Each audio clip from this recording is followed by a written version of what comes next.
littérature et le mal par Georges Bataille.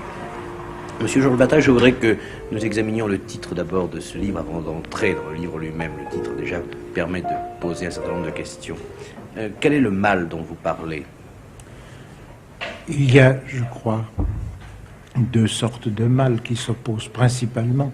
L'un qui tient à la nécessité que les choses humainement se passent bien et aboutissent au résultat voulu, et l'autre qui consiste à enfreindre positivement certains interdits fondamentaux, comme par exemple l'interdit du meurtre ou l'interdit de certaines possibilités sexuelles. Oui, il y a le mal faire et le mal agir.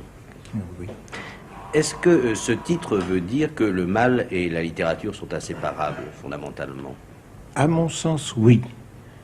Évidemment, cela n'apparaît pas clairement au premier abord, mais il me semble que si la littérature s'éloigne du mal, elle devient vite ennuyeuse. Cela peut étonner.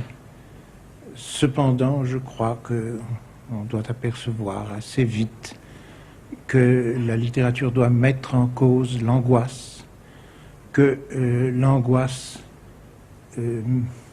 est toujours fondée sur quelque chose qui va mal, sur quelque chose qui tournera gravement mal sans doute, et que c'est en mettant le lecteur dans la perspective, tout au moins devant la possibilité d'une histoire qui tournera mal pour ceux auxquels il s'intéresse. Je prends pour simplifier la situation du roman.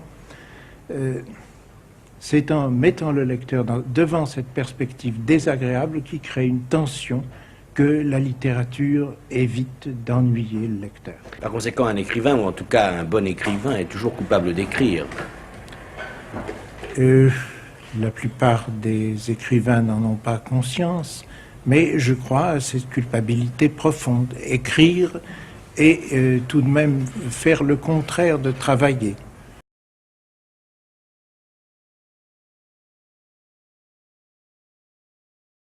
Si je te dis que t'es tendu, t'es tendu. C'est pas entendu, je suis pas tendu. Je te dis t'es tendu, Natacha. C'est tout.